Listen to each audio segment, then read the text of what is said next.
next word in the sequence is extremely important because we're dealing with demonic, spirit-possessed occultists. And when we're dealing with the Cabala, we have to understand the history of the nation of Israel at the time of their demise, when God removed his spirit from them.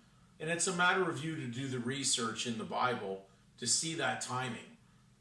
But they basically came to their end by the biggest enemy they could ever have, which was the Babylonians. And they were brought to their end by that.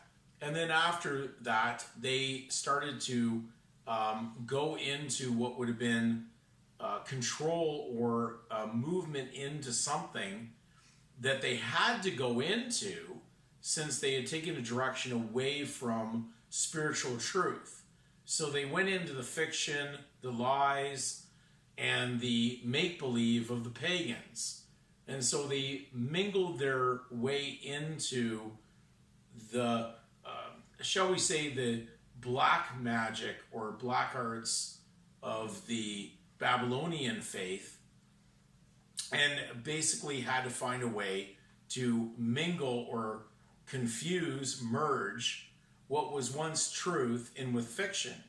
So in 586 on, you're dealing with now a nation of Israel that has now gone down a path that is no longer the nation of Israel.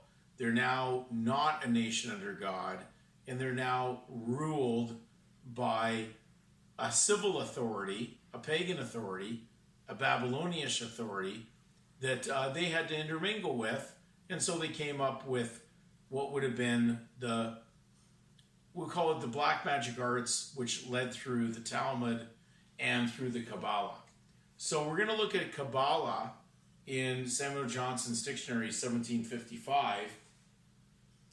And Cabala is the secret science of the Jewish doctors. Any secret science. So it's not open to everybody. It's held back. Now, when we talk about secrecy in legal, it's secrecy to not let you know, because you're not invited in, because you're not needed to be in, on what is falsehood, not truth.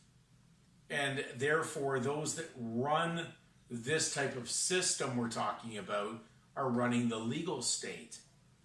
And therefore, that is why there is the term secrets of the state, and why you are basically not privy or private to their secret knowledge of how they run the public.